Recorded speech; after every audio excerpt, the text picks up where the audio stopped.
Peggy 12.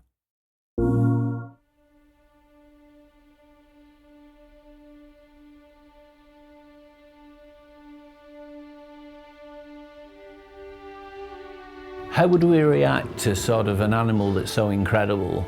Would we be scared of it? Would we want to kill it? Would we want to form a relationship with it?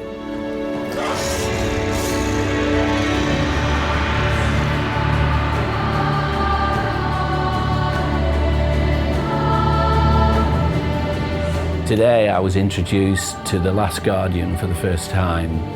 It's a story set in a sort of fantastic structural world of a young boy and this mythical creature which is sort of half griffin, half dog cat. You take on the role of the young boy and his encounter with this fantastic creature. In the game itself, there's a development of a relationship, a communication and a bond.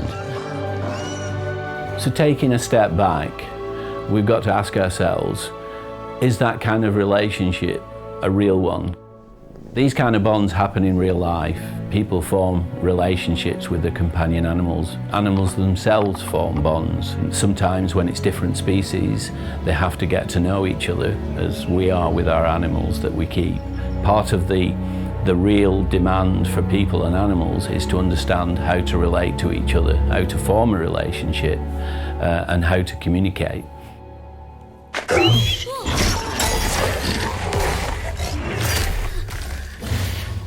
In real life, if it was a young boy encountering a dog for the first time, there would be this distance between the two of them as they both worked each other out. And I found that initial encounter quite realistic, that the animal is reacting as an animal would if it was wounded or captive, and the animal will come from a more instinctive level. Is he a threat? Is he a part of his social group or is he outside of it? The boy would be asking, will this creature bite me? Will it attack me?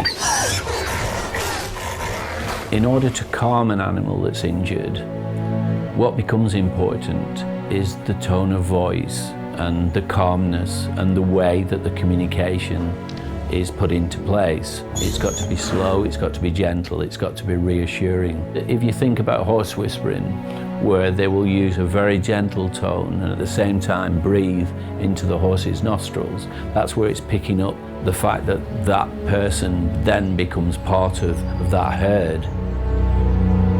Some of the earlier stages of the development of trust and social interaction comes with feeding. It's a primary resource. Many animals that we keep, companion animals, the process of the initial relationship starts with that feeding, and from that point the animal begins to understand that part of the relationship is this social aspect of sharing food. That becomes the process of real trust and bonding. You've got food, you're sharing it with me. When the boy is fed Trico and unchained him and released him, there's another process going on where the animal becomes attached to the boy because of this aspect of the relationship. And from then on, the boy has a need. He wants to interact with the animal.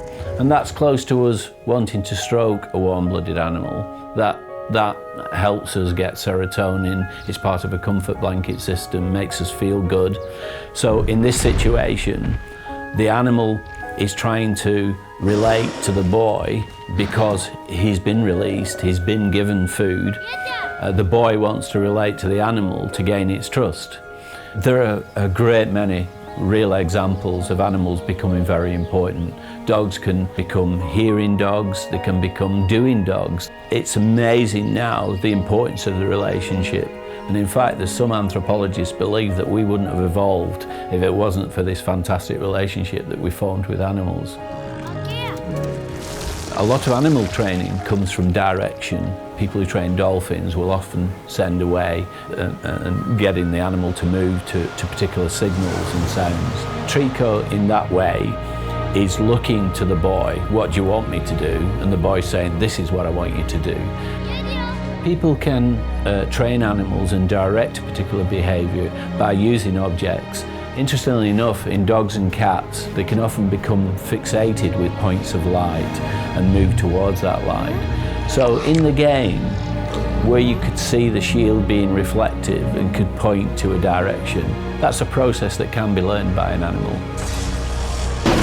And there are many real-life situations where an animal becomes protective of an owner. Because the bond is so close, the relationship's so important, that it's a natural behaviour to be protective, especially if they encounter something that's dangerous. At the beginning, you can see Trico and the boy are both uncertain of each other, but as the bond develops and the trust between them becomes stronger, rather than be uncertain of each other, they start to become more confident of each other, and it is a joint goal and a joint experience. And really that's true of all companionships in life. Life's an adventure.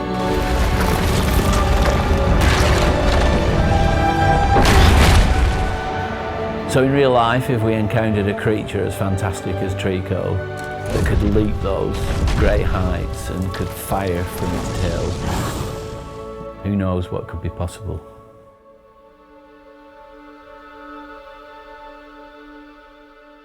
PS4 for the players.